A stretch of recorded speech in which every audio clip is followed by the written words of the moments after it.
You're alive, and may we all be alive forever. Welcome everybody to Parsha today. My husband will begin with the Parsha, and I'll come in right behind. Enjoy the class. Let me go ahead and move that over to him.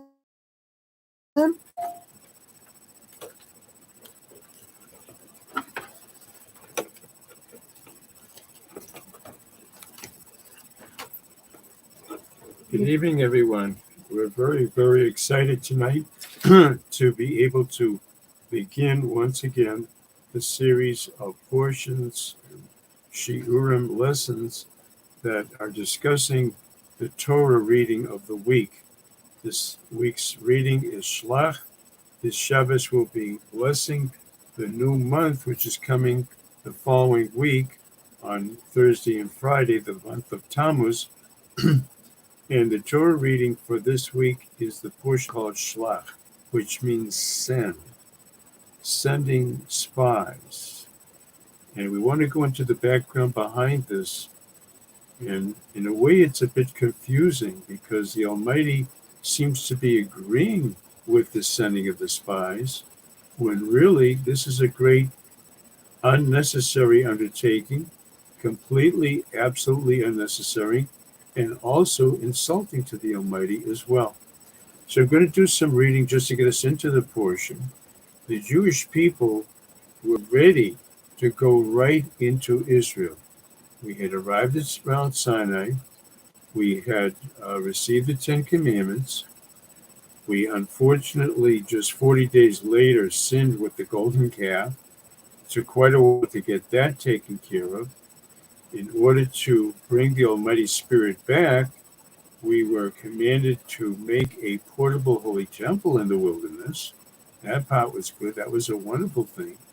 In the meantime, we spent almost a year at Mount Sinai. So this is a holy place that God was speaking to us from there. Eventually, we had Passover. That would be the second Passover. The first one was in Egypt. This Passover, the second one was in the wilderness. And the Jewish people were now practicing the Torah under Moses' direction and in a most miraculous fashion, because our food was provided by the Almighty the Man. Our protection was provided by the Almighty's holy clouds. Our clothes were cleaned by the clouds themselves. The clothes even grew on the children. You didn't have to go to the department store to keep buying clothes for kids, as you and I have done as parents or grandparents, constantly needing bigger shoes and bigger clothes, etc., etc. Very miraculous existence. Don't have to go out and work for a living. And the entire environment was really a Torah environment. Despite all these miracles and all these things that God had done for us, and the promised land being described to us as being a wonderful place, the Jewish people had their doubts, and they said, we have to send spies before we go to conquer the land of Israel. We have to send spies to check it out first. Completely and totally unnecessary, and an insult to the Almighty. Did they send spies when they left Egypt? Did they send spies when they had to defend themselves against the terrible Amalekites, like we have these Arabs that they act like the Amalekites now, and tremendous war is going on? Our Torah study right now is a merit for our soldiers in Israel and for our citizens of Israel, our brothers and sisters who are terrible, dangerous missiles are being shot at them. We have to ask for the Almighty's mercy and to take over. Please take over. Send the Mashiach and take over the defense of the Jewish people. At any rate, the Jewish people approach the Almighty, saying, just as in any situation where you're going to conquer a foreign land, you send spies, they check out if the land is even worth having, they check out what's the best routes to take. All this completely unnecessary in this case. And we see that when Moses approached the Almighty he asked the Almighty, should we do this? The people have approached me. And by the way, they came in a very disrespectful manner. A disrespectful manner. They all crowded. They didn't come in a respectful manner where you have the leaders and the teachers and the scholars and elders go first, behind them those who are of another station or a lower station, etc., and the youth at the end. They came before Moses with a whole crowd, almost like a riotous type of crowd, and demanded the sending of spies. You can see it's starting off on the wrong foot already. It's really unnecessary. Let me read a little bit of the Almighty's response when Moses brought the subject up to God. By Debir Hashem al Moshe Lemor, as many passages begin, and God spoke to Moshe to give this message to the Jewish people. Shelach lecha anashim, send for you men, v'yasuras eretz Canaan, and they shall tour out and spy out the land of Canaan, asher anino sein livnei Israel, that I am giving to the Jewish people. I didn't say you need spies. There's no need of it. And he, Almighty seems to be agreeing with it. Ish echad lamata. Send one leader of each of the tribes. I'm sorry. Well, because they have to teach. The troublemaker has to make it hard for me. I'm sorry. Sorry about that. Send one man per tribe. Kol Nasivahim. Each one should be a prince, a nobleman of that tribe. And at the time, actually, that they were sent originally, they were not only noblemen, but they were very worthy people, very wonderful people at first. Unfortunately, they changed their attitude, except for two, Joshua and Caleb ben Yefuneh. Those two remained faithful to God. The others turned around terribly. But let's examine that verse a little bit and see how we don't find Moses approaching the Almighty directly first, and the Almighty comes up with this Shelach lecha, send for you. What? Did you open the conference? No. Is there somebody on there today? Reverton, yeah. I'm calling. All right. Hello, Reverton. Do you want the conference center? The class just started. Uh-huh. She does. Okay. I'm sorry, everybody. Take me just a minute, hopefully, to get the conference call going.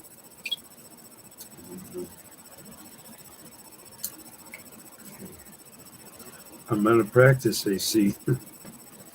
We hope to get fully back into practice.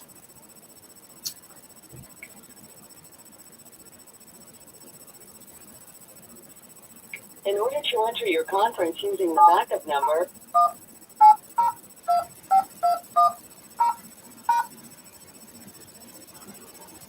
welcome and thank you for choosing freeconferencecall.com. You are helping people.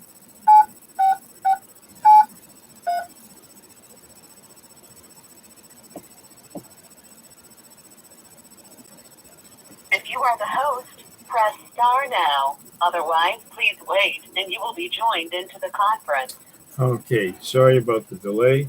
Thank God it went right through. And we want to welcome Reverton Katz if she's able to join us. And anyone else who wants the... Take the what do you call it? The speaker off until she comes. That way you can hear when she comes. Or give me the phone, either way. Yeah, why don't I give you the phone? Because I don't know how to take your speaker off. it says speaker. Just put the screen on. There she is. There you go. Oh, very good. She joined us. That's very good. Right? Okay, take the phone back. There you go. Okay. So Moses was bombarded by a crowd of Jewish people, all ages, all levels of knowledge, all in a big confusion, demanding that spies be sent before going to the land of Israel. We were supposed to make the trip 3 days. How did we wind up spending 40 years in the wilderness.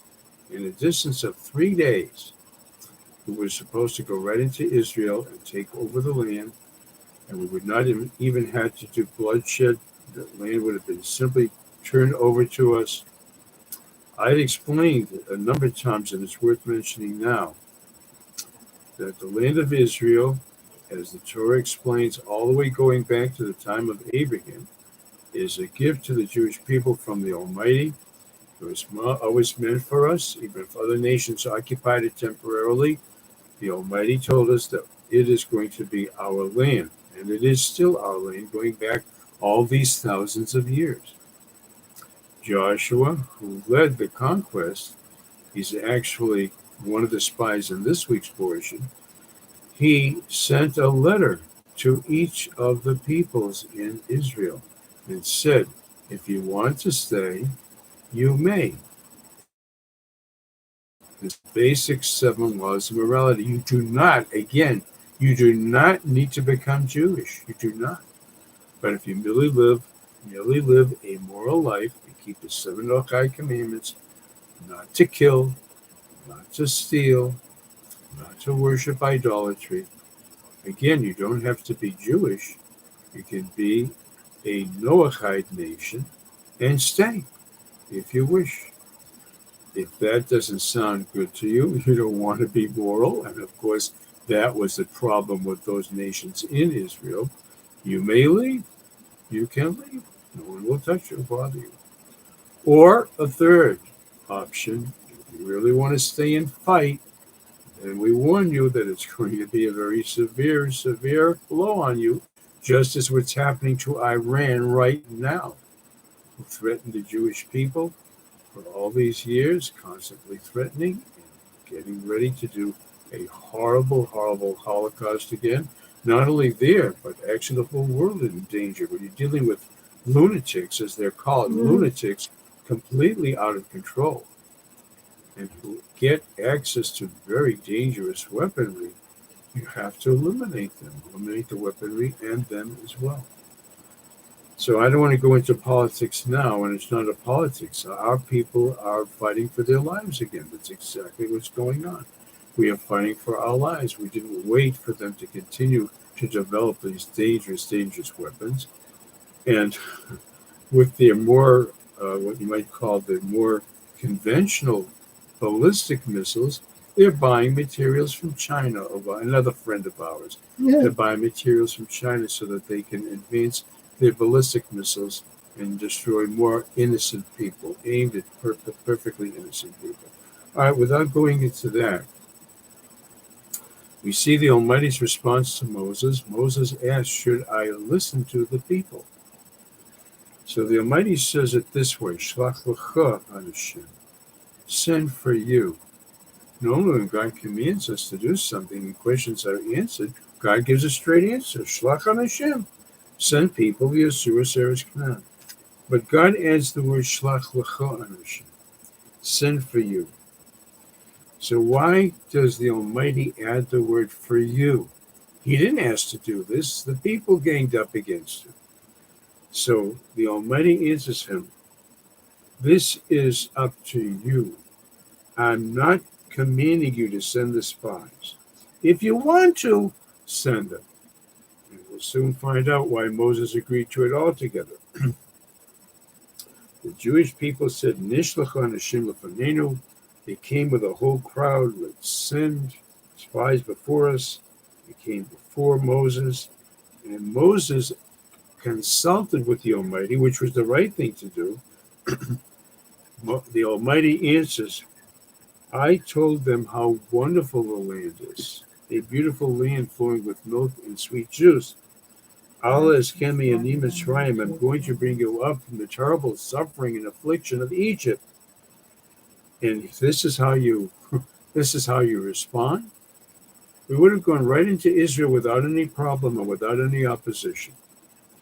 When you go to doing things the conventional way, right? Conventional weaponry and atomic energy. When you do things the conventional way, God has promised you're going to enter in a miraculous way. No, you don't have enough faith for that. The result is a great tragedy occurred.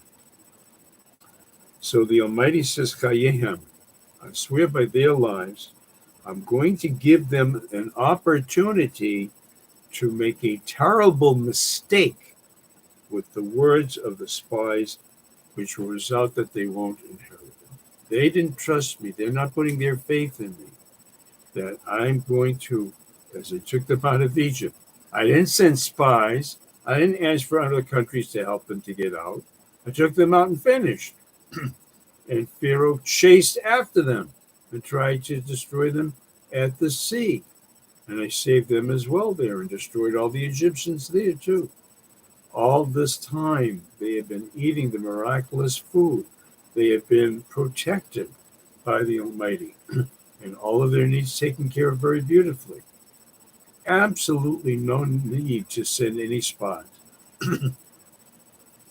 So the Almighty says, Shelach lecha. If you want to, Moses, you want to do it, you can do it. But I'm warning you, it could mess up very badly, which unfortunately it did. So the question is raised, why did Moses agree to it? He saw that it wasn't really favorable at all in the Almighty's eyes. And you and I can see why. It shows a tremendous lack of faith, a totally unnecessary mission altogether. Why should Moses agree to it? So in Parsha's Devarim, in Deuteronomy, the answer is given to us. By Tabi Nai HaDavor, Moses agreed to it. It was okay. He figured it's a little bit like a used car salesman or a used donkey salesman. It's happened many times, and you've probably done it too. You go to a used car lot. Today, a used car costs more than when it was new. That's how prices have gone up crazily, very crazily. So you go to a used car salesman, and you look at the cars, and you look under the hood as if we can tell what's under the hood. And the salesman tells you this is a wonderful car for you. It'll be fine for you and your family. You get many years of wonderful use and service out of it, etc. Pushing the deal. So what does the customer say? I want to try it out. Maybe you've done this too. Let me try it out. Let me go for a test drive. And you see how it handles on the road. How does it go up a steep hill if you can? You want to really see how it goes. Does it accelerate properly? Are the brakes safe? All these things. Besides the fancy gadgets that cars have. You want to know if this is a solid car for you. So you ask the salesman, may I take it for a test drive? I go right ahead. Can I take it over this very, very steep hill? I want to test it up there. This happens to be a very steep hill. We have one like that by the nearest Ripson. I have an extreme. It's almost straight up without any gradual. That's how steep it is. Let me see how it behaves here. Just go right ahead. I want to see how it behaves on the highway. Go right ahead. I want to see how it handles. I want to see what it's like parking. I want to see how it stops and how it idles. Sound boom, boom, boom. Does it sound like it's ready to drop? Or does it sound like a good solid car? So the salesman tells them, do whatever you want. Take all the time you want. Take it wherever you want. So what does the customer say?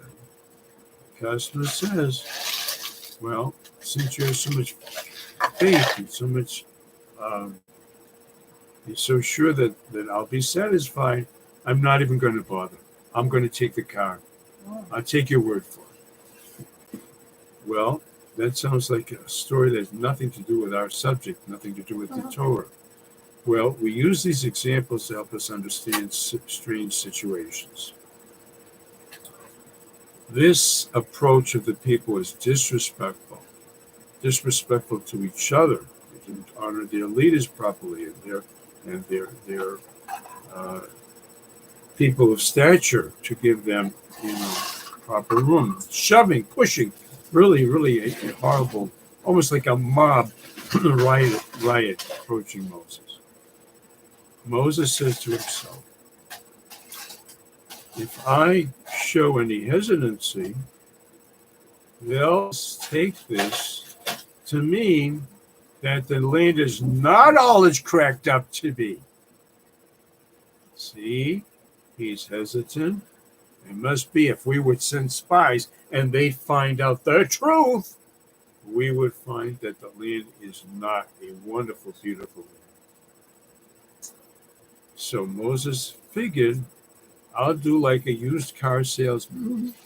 You want to send spies? You want to check it out? And you can check out the different routes and check out how the people live there and check out the crops of the land, etc., etc. You can do whatever you want. He figured they'd back down and say, since you're so confident that everything's going to be just as we've been told, let's forget about it. We'll just go with the Almighty as we originally were supposed to. Well, it backfired. It backfired with the example of a car. And the people insisted, okay, fine, we want to do it. Yes, we want to do it. Yes, we want to send the spies. They were not dissuaded from doing it whatsoever. So that explains why Moses agreed to it. He was hoping that would be the end of it. Unfortunately, it was not. So we find a wonderful lesson here that I don't usually give this lesson. When I was thinking about it, each time I try to take my own experiences and share them with you, because they're often your experiences as well. We're all human beings. We all have parents, and we have friends and family, etc. Many of the experiences we've all gone through together, and we can relate to each other. Do you remember, as I do, being a youngster, growing up?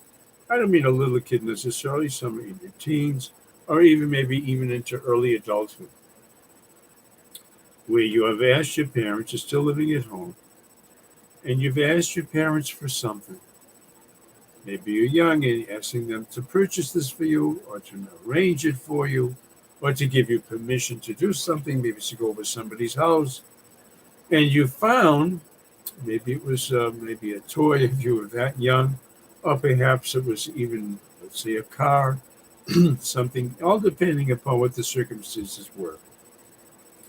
And you found that your parents weren't crazy about it. Mm-hmm. For whatever reason, they seemed to feel that this is not really the best thing for you at this time. Mm-hmm. Not the best influence, not the best opportunity, not the best thing to do, not the best thing to have. And they try to help you realize that this really is not a great idea. But you're so bound to it, you want it so badly that you ignore that. I want it, can I have it, please, please, please, can I have it, And our parents love us. And against their better judgment, they concede.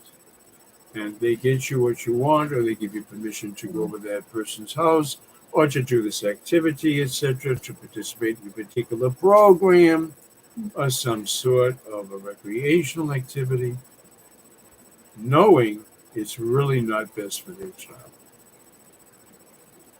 What the child should do, and what you and I unfortunately have not done, is to say, maybe I should rethink this. Mm-hmm. I see mommy and daddy are not crazy about it.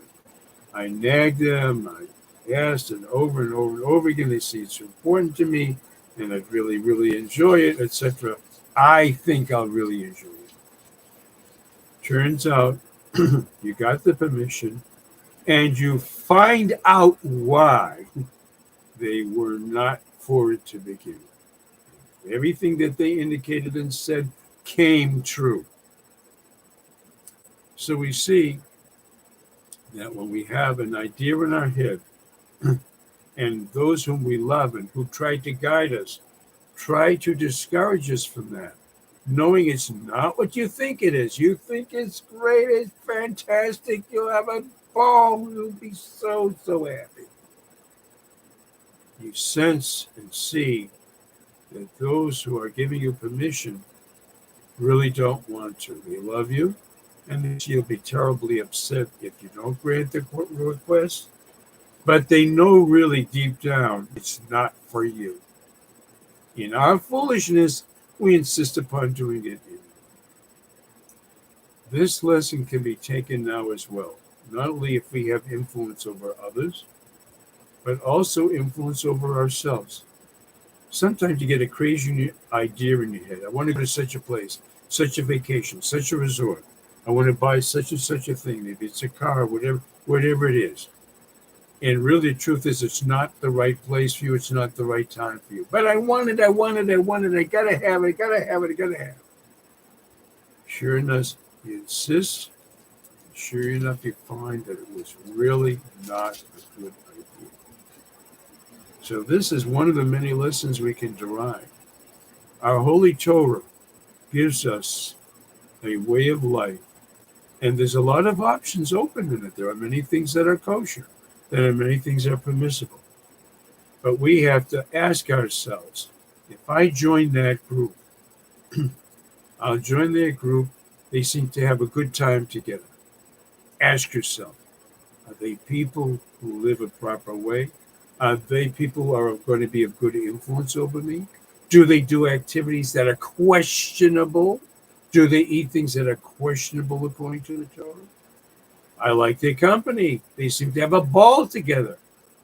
Deep down inside, I know it's really not for me.